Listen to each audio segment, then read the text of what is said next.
everyone! I've got an exciting topic today. It is a TypeScript basic. So you probably are familiar with arrays, you might be familiar with maps, and if you're not, an array is a data structure that is just basically a list of things, and a map is where you have a key that is paired to a certain value, and you can get the value by using the key. So like a player would be a great key because you can say, hey, this player has the value true, and then when you go to get that player, you can get that it's true, or you can set that player to be false if you need to change it. It's great. So that's a map, that's an array, and this next one is a new one that I needed for a project I'm working on. You probably won't need this, but if you're an optimization fiend like myself, this is pretty fun. It's called a priority queue. And what it does is it's basically just an array under the hood, and it orders the array in such a way that the next item is at the end of the array.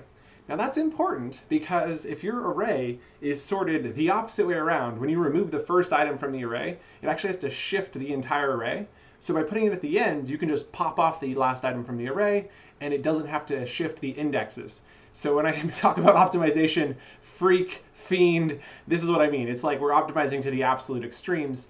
And I'm going to show you a quick demo of the one that I've built. You're able to download this from the Vidyuu Google Drive, which is linked in the description. So I'll go ahead and switch over to that. Here you can see the Vidyuu Assets. That's the link you're going to find. And you're going to look down here for 25-12 priority queue. That's today's month. And here we can see the TypeScript file. I'm going to go ahead and download it because I was working on this on my Mac. So go ahead and save that to downloads and save. And then for this test, I decided we're just going to play with it inside of TypeScript lang because it's just really basic stuff. Go ahead and backspace that. And now we've got our TypeScript file over here. We will right-click, open with VS Code. And I'm just going to quickly Control-A. Ooh, excuse me. Control-A, Control-C, close. Back over here, Control-V. Okay. Now we can take a look and see how this works. So what we've done, or what I've done rather, is I've created an exported class called priority queue. This means you can use it anywhere. For the sake of today's argument, I'm going to put the usage of this at the top, and then we'll scroll down to the bottom anytime we need to look at it. But ideally, you're just downloading this and adding this to your project. It is a TypeScript file, so you just drag and drop it into wherever your TypeScript files are, and then you can utilize it. So we're going to start by creating a priority queue. And in this case, I'd like to try to think of a good example. And I guess we're just going to do fruit. And I've been playing this fruit merge game recently, and the fruits are kind of organized by size. So we'll just organize them by fruit sizes. And we'll see how that works in a second. So we're going to say constant fruit PQ for priority queue. So the fruit PQ is equal to a new priority queue, and then we need to declare the type. That's what this T means. So we say it is of type string because the fruits are just strings. Now we could, of course, define a type. In fact, we might do that real quick because it's good practice. So we'd say type fruits equals, and then we can do apple, we can do or banana, B-A-N-A-N-A. Okay, I'm like, gotta sing the song. We've got orange, got cherry, and I think we might stop there for now. So we got our type declared. And so we're saying instead of being of type string, we can make it type fruits, which is really just a string under the hood, but it does make it so inside of TypeScript, we are really declaring it's gotta be one of these 4 strings in this case. And now to create this, we need to use parentheses, just like whenever you're creating a regular class. Now inside of here, we can see there is a Boolean for is minimum. And I do notice that there's an error. I'm going to figure out what that is in a second. Is minimum is going to start as true, meaning we want to start with the smallest fruit. If we change that to false, it would start with the largest fruit. And if I hover over this, it says use before its declaration. Ah, that makes sense. So normally we'd want to import this at the top of the document, and then it wouldn't be a problem. So we do need to move this to the bottom of this document, which is totally fine. I should have seen that coming, but because I always export and import, I've not really run into this before. Okay, so here we are at the bottom. We've got our fruit priority queue declared. And if we hover over this, we can see that it's a priority queue of type fruits. And let's continue looking through what this is. So the first thing we'll notice is that it's got a private read-only is minimum, meaning does it use the smallest value or the largest value. We've also got another private read-only priority queue, which is an array of type number comma t. So it's pairs of numbers with the type. And so the number is what we use for the basically indexing this inside of the array. And then you can see that it's an array of this type of array. And so this isn't something you see very often, but basically this is an array which has two different types in it. Very confusing if you've never done this before, but basically you can put any types you want into an array, and that's one way of doing it. Now, of course, we could have made this a JSON object, and if I wasn't worried about optimization, I probably would have. But in this case, we are just going to stick with this number comma t. And so it's an array of number comma t, and that equals an empty array. So that's how we started off. Now here we can see something I wrote up, which says creates an ordered array to track data from small to large or vice versa. Is minimum defaults to true, meaning smaller numbers come first. That's typical. So that's why it's the default. And then the constructor takes the is minimum Boolean, which is optional, and then sets it to that value you've passed in. Now, we've got several ways to engage with this. The first is to insert a value. And so we use the insert, and you can see it takes a number position and a value. Let's try using that first. So down here, we were going to type in the fruit pq.insert parentheses. And we're going to start with the smallest value, which is the cherry. So we'll call that size 1. And the value, and like you could actually, if you knew the actual size, you could type this in with a 1.1. It's not like it doesn't have to be integers. It can be any number. And so we'll say 1 is the size of the, in fact, we'll imagine these as inches, right? So we'll call it 1 inch is the size of a cherry. And that is for the type cherry. There we are. All right, so now that we got our first insert, this will add it to the array. And if we scroll back up, we can see what does it do when it receives this number, position, and value. And it starts by finding the index. So it goes into the priority queue, which is the array. Inside of the priority queue, a priority queue is the array. And you can see that by hovering over it. And it does find index, so it takes that pair of values, and then it runs a function across it to check and see which one is greater or less than, depending on whether it's is minimum. So it starts by saying is minimum, question mark. If it's minimum, do it this way. If it's not minimum, do it that way. And then there's a default value of 0 right here.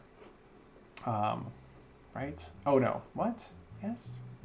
What is, I forgot what the 0 does.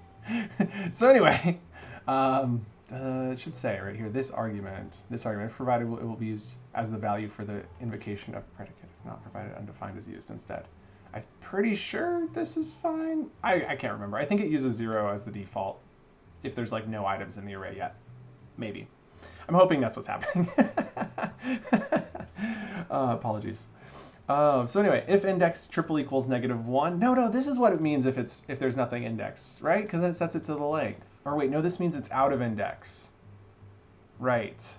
Maybe that's what's happening. I am so sorry that I didn't actually study what I did because like this has been a few days.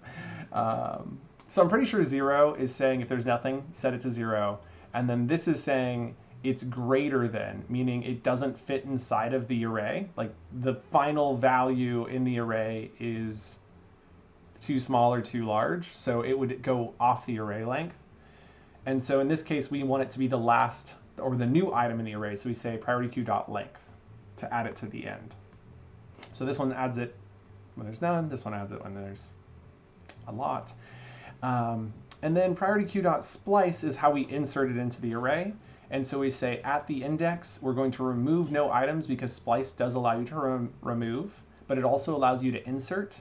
And so at this index, we remove nothing and we insert this num position and value. So that's the pair. Okay, so that's how the insert works. We can see that get next is our next value. So if we go down here, we might want to find out, let's quickly insert all of our fruits. So we had cherry, oh right, they're right here. We had cherry followed by, we'll go by width upright. So banana will be next. And banana is roughly 2.5 in my mind inches. And then we go to apple or orange. We're gonna go with the cutie oranges because they're kind of smaller, which are about 3 inches. And then we'll go with the apple, which is about 4.5. I like big apples, and I cannot lie. So now that we've got this set up, we can, unfortunately, we have these in order. So they're already ordered, but we'll disorganize them in a minute to prove that it works. So now we can call fruitpq.getNext, parentheses, and then we can say console.log, parentheses, and then let me see if I can just backspace, Control X, Control V. I like semicolons, Control Save. Didn't need to save it. Go ahead and hit run, and we should get cherry. Oh, right. There's no export in this document. This happened to me literally the other day when I was testing this code. All right, there we go. So we got item 1 is cherry. Perfect. So now that we have this out, we have now gotten the next value. And the way that I'm using the priority queue, I need to remove the items. And so I'll explain that in a minute. But basically, when I'm getting the next, it's like, okay, if this next value is ready to be used, I can then use what's called remove next. And so that will return, if you hover over it, it returns either the fruit pair or undefined, and it removes it from the array. We can do that a couple times to get them in order. In fact, we'll do that 4 times so we get all 4. Go ahead and hit run. You can see we get cherry, banana, orange, apple. I'm going to add a console.clear here so that every time it clears a console. There we go. Go ahead and clear that real quick. Okay, so now that we got our cherry, banana, orange, and apple, let's try disorganizing these. I'm just going to put them out of order and click run. And you see nothing changed. They stayed the same, which is great. That's the idea. So now that we know that they're sorted correctly and things are working, let's continue seeing the rest of these functions. So we've done insert. Get next is going to return that pair or undefined. So it checks if the length is greater than 0, and if it is, it grabs the item at the end of the array, and if it doesn't have, and then it returns it. And so if you're not familiar, when you have an array, you can use square brackets to get the item out by passing in the index. So this is the index length -1, which gives us the last index in the array. And if there is no items in the array, we return undefined. Remove next is the same. So remove next, but the thing that it does slightly different is it actually pops the end off. So it says priority queue.pop, and it removes the last element from an array and returns it. And so we just return that, which removes it for us, and else we return undefined. And then clear is going to just set the length to 0, which clears the entire array. And get length returns the length. Now you can create as many of these little properties as you want to like make it so you can engage with the priority queue. So if you needed one to get the entire array, you could absolutely write public get array and parentheses, and this will return a square brackets, number, comma, t array, and curly braces, and then you just type return priority queue. So, oops. Return this dot, is it gonna let me do that? Looks like it is. All right, and then we can, instead of console logging all of this, we'll instead console log get array. Boom, there we are, and hit run. And now you can see we've gotten the entire array. So it starts with apple, comma, then orange, then banana, and then cherry. And you have to note here that it does go in the reverse order. So bear with that in mind when if you're writing this function in for yourself. But yeah, you can basically add as many of these utilities to the priority queue as you want. Now I think it's a good moment to talk about where I'm using this, how this, where you might find some use cases for this. I think it's pretty cool though. It is definitely like, it's helping my brain think slightly differently. So like an array is great. Like if you need the array, you probably should be using an array. Let's just start there. What you want to use a priority queue for is something where you need the items coming to you in a specific order. So let's say, for instance, you have a funnel, like a game with a funnel, and we're going with the fruit example, okay? It's not entirely clear because it's a funnel, but let's imagine this funnel has a 1-inch diameter at the bottom, or maybe we start with like 1/2 inch, okay? So it starts with 1/2 inch, and the player has to upgrade the funnel size to support bigger fruits. So when we go to the priority queue, we can see what's in the queue to go into the funnel, and it'll be like, well, cherries, they don't fit. They're too big, right? It'll say this is 1/2 inch, that's 1, and because they're ordered based on size, we know that there's nothing else in the queue. So if you had 10,000 items in this queue, which is kind of the type of place where you'd want to use a priority queue, you know that there isn't, you don't have to go looking through the entire queue. You just know that they're in order. So if you go through the first item and it's not big enough, there's nothing in the queue that will fit. So the second place, then you upgrade it, right? Like the player upgrades it to 1.5.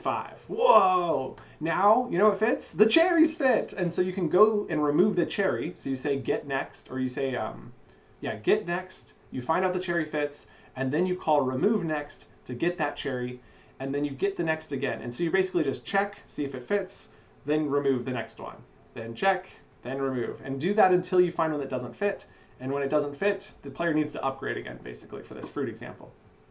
So, pretty neat. And that's basically what you want to use it. You want to use it anytime you have a queue that is really large, and this is a nice optimization.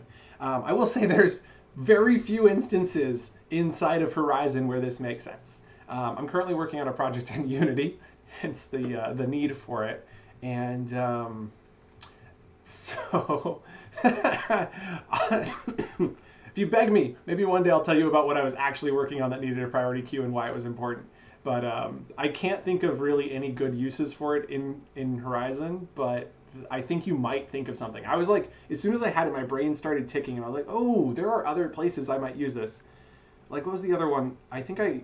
Oh yeah, here's another place where I used it. So you know how in Horizon you have a start function, and the start function basically happens kind of at random. It's not technically at random. For those who are wondering, it actually happens in the order that the scripted entities are in the hierarchy. And so the top of the hierarchy runs first, and then it rolls through the rest of it. But if you didn't know that, it feels very random. And so I was building a feature that called functions, and it calls the functions in a priority. And so basically you would give it a priority number, and then it inserted it into a priority queue, and then it runs them from lowest to highest. And so this allowed me to basically take my functions and then sort them into which ones did I want to run first, which ones needed to run first, that sort of thing. It's pretty neat. It's actually pretty cool. So, but yeah, if you want more interesting stories on what I'm working on, let me know. I'm trying to get a alpha out in March of this coming year. So I expect you'll see more information as the months roll on. But I hope you guys are having fun. Happy New Year's, happy holidays, and I'll see you in the next one. Bye!